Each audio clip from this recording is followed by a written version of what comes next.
Salve galera do canal, antes de mais nada eu quero pedir para você que já é inscrito aqui no canal, não esquecer de deixar o like, nem de compartilhar o link do vídeo com os amigos nas redes sociais.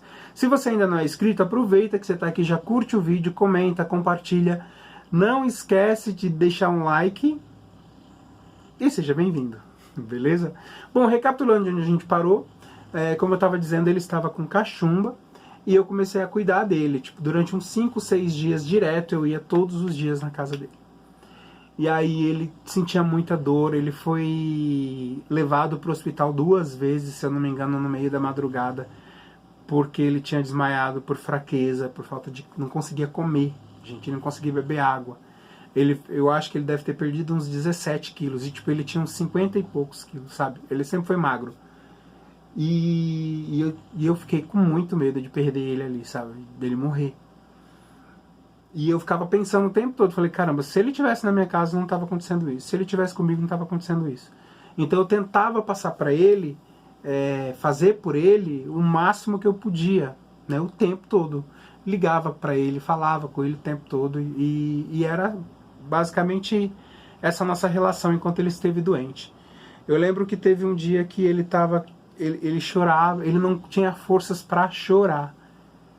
Ele só fazia barulhos assim, gemendo, agonizando de dor, e eu falava pra ele que eu podia fazer por ele, ponhava a mão nele, ele tava muito quente, muito, parecia que ele ia, sabe, derreter. E ele falava que ele precisava ir no médico, e eu falei pra ele, ele falou que tava sentindo muita dor. Aí eu falei, aonde? Ele falou, no meu testículo e tal. Eu falei, deixa eu ver. Aí ele, não, eu não quero que você veja, tá muito feio. Eu falei, deixa eu ver. Quando eu olhei, tava imenso, tava horrível, sabe? Tava muito grande. E ele tava agonizando de dor. Eu falei com o pai dele falou assim, eu não vou levar ele no hospital não, porque não tem gasolina. Se ele quiser que eu leve, ele arruma 30 reais pra colocar de gasolina e eu levo. O pai dele, gente, o pai dele. Aí eu liguei pra um amigo na época, né, que nunca foi amigo na verdade, mas enfim, coisas do passado. Liguei pro meu amigo e falei, olha, é o seguinte, eu não tenho dinheiro, mas eu posso colocar gasolina no seu carro quando eu puder, eu te dou o dinheiro da gasolina, mas o fulano tá passando muito mal e eu não sei o que fazer, eu acho que ele precisa fazer alguma coisa, a gente precisa levar ele no médico. Meu amigo encostou lá de carro, eu ajudei a dar banho nele, dei banho nele, né, descemos de carro e a gente foi em vários hospitais aqui pela região a gente foi no hospital, chegou no hospital, o médico falou assim que podia receitar um remédio para baixar a febre, mas ele precisava fazer um ultrassom do testículo para ver se aquilo era fibrose, né, testicular, ou se era água, líquido, porque se fosse líquido, ele podia tomar alguns remédios para poder diluir e aí ia melhorar a dor, o inchaço e tal. Se fosse uma fibrose, ele ia ter que tirar os testículos. E ele precisava fazer esse exame, porque se ele não fizesse, né, o exame de ultrassom, se ele fosse em qualquer médico que não tivesse, o médico ia enviar direto para cirurgia, né? E, gente, hospital público, então você imagina. Aí eu fiquei doido, aí eu comecei a chorar no carro, e eu tentando chorar sem ele me ver, mas ele acabou vendo. Ele falou, mano, fica calmo, vai dar certo, eu vou ficar bem e tal. Enfim, a gente conseguiu uma ultrassom lá no hospital do Tatuapé, fica uma madrugada inteira lá, conseguiu a medicação para ele e ele começou a melhorar. Quando a gente voltou para casa, depois de 20 horas fora de casa, atrás de hospital, correndo com ele para cima e para baixo, voltou para casa dele, ele não tinha forças para chorar, gente. Aí o olho dele molhadinho assim, sabe, querendo chorar, ele respirando fundo, assim, quase sem conseguir respirar, muito esquelético, muito magro. Ele falou, você tá vendo que tem em cima de mim? Aí eu falei, o quê? Ele, essa prateleira de madeira que tem um aparelho de som? Eu falei, tô vendo. Ele, você lembra do que eu falei do som? Eu falei, lembro. Teve uma frase que eu acabei não falando no vídeo anterior que eu falei do som. A minha amiga falou que ele estava sendo muito egoísta, né? E que ele tinha que parar para pensar no seguinte, que se caso um dia ele precisasse de alguém, de uma força, se ele tivesse internado no hospital, quem ia estender a mão para ele seria o marido dele, no caso eu, e não o aparelho de som. Ele no objeto, qualquer que fosse, não ia suprir o que eu ou o que a pessoa que está do lado dele faria por ele. E aí ele falou isso, né, nesse dia. E eu chorei horrores, porque tipo, ele reconheceu ali que ele tinha tido um ato egoísta com alguém que ele não precisava ser egoísta. Eu não estava ali para tirar nada dele, eu estava ali para somar com ele. Sempre tive ali para somar com ele. E aí ele chorando, ele falou assim... Barulho de moto. Ele virou para mim e falou assim, lembra quando a fulana falou que no dia que eu precisasse, quem ia estar do meu lado ia ser você e não o aparelho de som? Ele não ia poder me estender a mão? Falei, lembro, mas você tá com aparelho de som. Eu tentei ser engraçado. Aí ele falou assim, mas ele não tá comigo no hospital, ele não tá fazendo os corre junto comigo.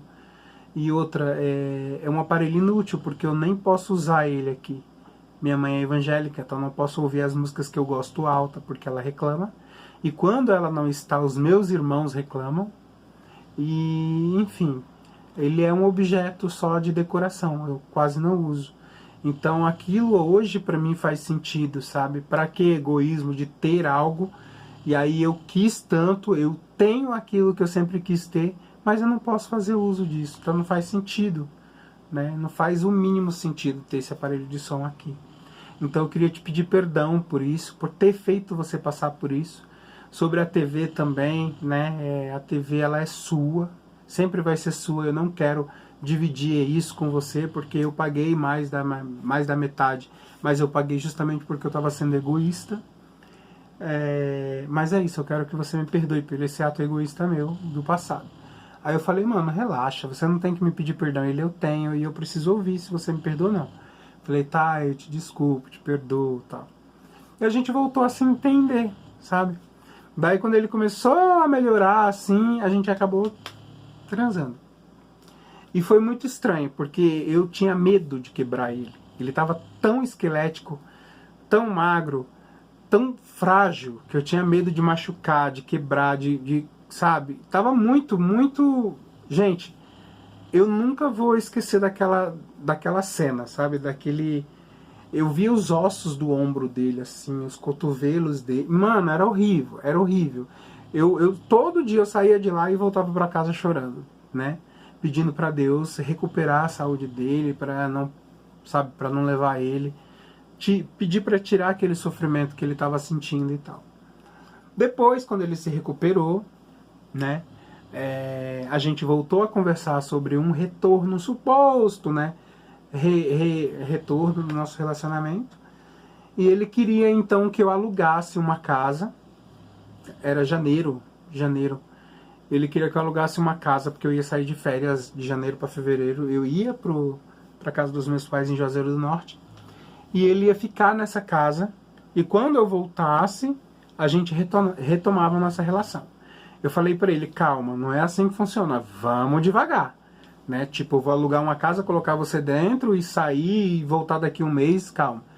Vamos conversar e tal. E ele, tá, beleza, vamos conversar. E a gente combinou de conversar um dia antes de eu viajar. Ele não apareceu.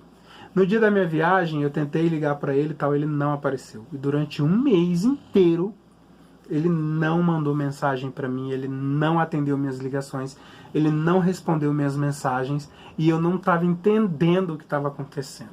Só que o que estava acontecendo era o seguinte, tinha uma fábrica, uma transportadora muito antiga que estava fechada há décadas, perto lá da área onde ele morava, e as pessoas invadiram esse terreno. E o irmão dele pegou um pedaço lá, né, uma parte, e eu lembro que ele até chegou a comentar comigo sobre esse terreno e tal, se eu teria coragem ou não de invadir com ele o espaço e tal. E foi exatamente isso que ele fez. Ele invadiu o espaço com outro cara, com um amigo dele. E esse amigo dele parece que pediu as contas do trabalho, alguma coisa do tipo, para construir de alvenaria uma casa naquele espaço.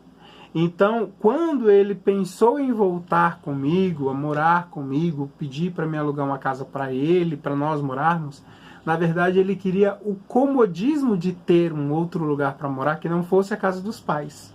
Como ele conseguiu com esse amigo, ele desistiu de tentar de novo o nosso relacionamento. Então, assim, tipo, é estranho falar isso porque é muito frio de alguém que estava morrendo, né, doente, ali se declarando, reconhecendo os seus atos de egoísmo e tal, e de repente, em questões de minutos, quando ele vê que ele tem uma outra oportunidade melhor do que a que ele estava ali galgando, né, tentando, ele desiste, simplesmente para ter algo que eu provavelmente não teria como dar para ele.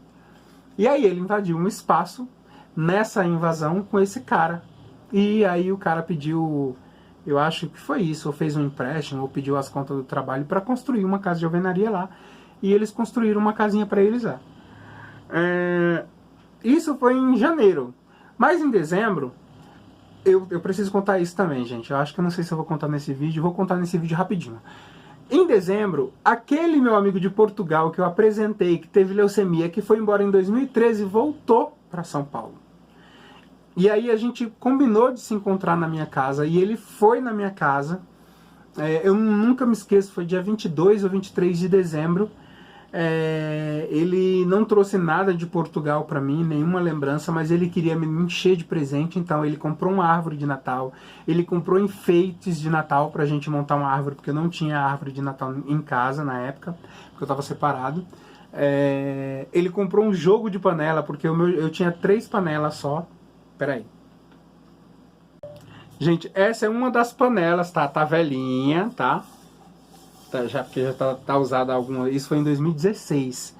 Então essa era uma das panelas do jogo de panela que ele me comprou no Precito. E eu nunca me esqueço. Ele passou tinha uma banca de jornal no Precito. E ele passou dentro dessa banca e comprou um cartão um chip da TIM. E comprou uma revista da Caras, que eu colecionava os brindes que vinham da Caras. E me deu, e o chip da TIM ele comprou para ele, para poder ligar e entrar em contato com as pessoas, porque o número que ele tinha era de Portugal, e ele não queria usar aquele número aqui. E quando ele chegou na minha casa, eu fui fazer almoço pra gente, ele pediu o meu RG. E eu dei o meu RG para ele, perguntei para quê? Eu falei, não, para me cadastrar o chip aqui, porque eu não tenho de qual o meu documento do Brasil. E aí ele, acho que cadastra com CPF, uma coisa assim, cadastrou o chip da TIM no meu CPF. Mas isso foi em dezembro, e aí voltando a janeiro. E aí quando eu voltei em fevereiro de férias, eu tentei falar com ele, ele falou, você já chegou de férias? Eu falei, já. Ele, tá, a gente vai, quando eu puder eu te mando uma mensagem e a gente se encontra para conversar. Eu falei, beleza.